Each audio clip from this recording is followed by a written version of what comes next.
ಸಹಿ ಅನಿಸ್ಕೊಂಡವರು, ಆಡಳಿತಗಾರರು ಕೂಡ ಸಹಿ ಅನಿಸ್ಕೊಂಡವರು. ಎತ್ತರದ ವ್ಯಕ್ತಿತ್ವ ಹೊಂದಿದ್ರು. ಮೊದಲಿಗೆ ಪತ್ರವೇ ಅವರು ಯಾರೋ ಸಂಬಂಧನ ನಿಗಮದ ಅಧ್ಯಕ್ಷ ಆಗ್ತಾರೆ. ಮತ್ತೊಬ್ಬರ ಕರ್ನಾಟಕ ಸರ್ಕಾರದಲ್ಲಿ ಅಧಿಕಾರಿ. ಆ ನಿಗಮದ ಅಧ್ಯಕ್ಷ ಸ್ಥಾನಕ್ಕೆ ಕೊಟ್ಟಿರ್ತಾರೆ ಅವರಿಗೆ. ಅದಾದ ನಂತರ ಅವರು ಮೊದಲ ಶಾಲಾ ಶಿಕ್ಷಣ ಖಾತೆಯ ಜವಾಬ್ದಾರಿ ಮತ್ತು ಆ ಕಾಲಘಟ್ಟದಲ್ಲಿ ತುಂಬ ಜನ ಈ ಶಿಕ್ಷಕರನ್ನಾಗಿ ನೇಮಕಗೊಳಿಸಿದ ಕೀರ್ತಿ ಕೂಡ ಹೌದು.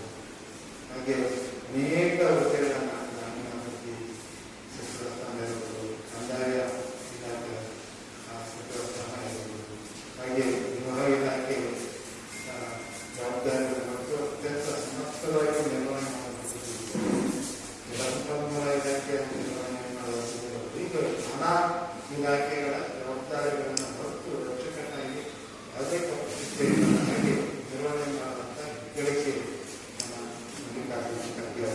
ಬಹುಶಃ ರಾಜಕೀಯ ಕಾಲಘಟ್ಟ ಮುಗಿತು ಅಂತೇಳಿ ಬೇಡವಾದ ಮತ್ತೆ ಕಲಬುರಗಿ ವ್ಯವಸಾಯ ಕ್ಷೇತ್ರಕ್ಕೆ ನಿಂತ ಸಂದರ್ಭದಲ್ಲಿ ಅವರ ಆಯ್ಕೆಯಾಗಿ ಇಲ್ಲಿ ಮನಮೋಹನ್ ಸಿಂಗ್ ಸರ್ಕಾರದಲ್ಲಿ ಸರ್ಕಾರದಲ್ಲಿ ಕಾರ್ಮಿಕ ಸಚಿವರಾದ ಕೂಡ ಅವರಿಗೆ ನಮ್ಮ ರಾಜ್ಯದ್ದೇ ಒಂದು ದೃಷ್ಟಿ ಏನು ಅಭಿವೃದ್ಧಿ ಮಾಡಬಹುದು. ಇವತ್ತು ನಮ್ಮ ರಾಜ್ಯಾದ್ಯಂತ ESI ಹಾಸ್ಪಿಟಲ್ ಇದೆ, ಎಷ್ಟು ಚೆಂದಾಗಿ ಅದನ್ನು ಹಾಸ್ಪಿಟಲ್ ಮಾಡಿದೆ. ಹಾಗೆ ಕಲಬುರಗಿಯಲ್ಲಿ ನೋಡಬಹುದು, ಅಲ್ಲಿ ESI ಹಾಸ್ಪಿಟಲ್ ಎಷ್ಟು ಅದ್ಭುತವಾಗಿ ಮಾಡಿದೆ. ಹೀಗೆ ಅವರ ಕೊಡುಗೆ ಇದೆಯಲ್ಲ, ಅಭಿವೃದ್ಧಿ ವಿಚಾರದಲ್ಲಿ ಕೊಟ್ಟಂಥ ಕೊಡುಗೆ ಬಹಳ ಅನನ್ಯವಾದದ್ದು. ಕಲಬುರಗಿಯನ್ನು ನಾವು 3 ದಶಕಗಳ ಹಿಂದಿನ ಕಲಬುರಗಿ ನೋಡಿದ್ರೆ ಅದು ಇವತ್ತಿನ ಕಲಬುರಗಿ ನೋಡಿದ್ರೆ ಅಭಿವೃದ್ಧಿಯ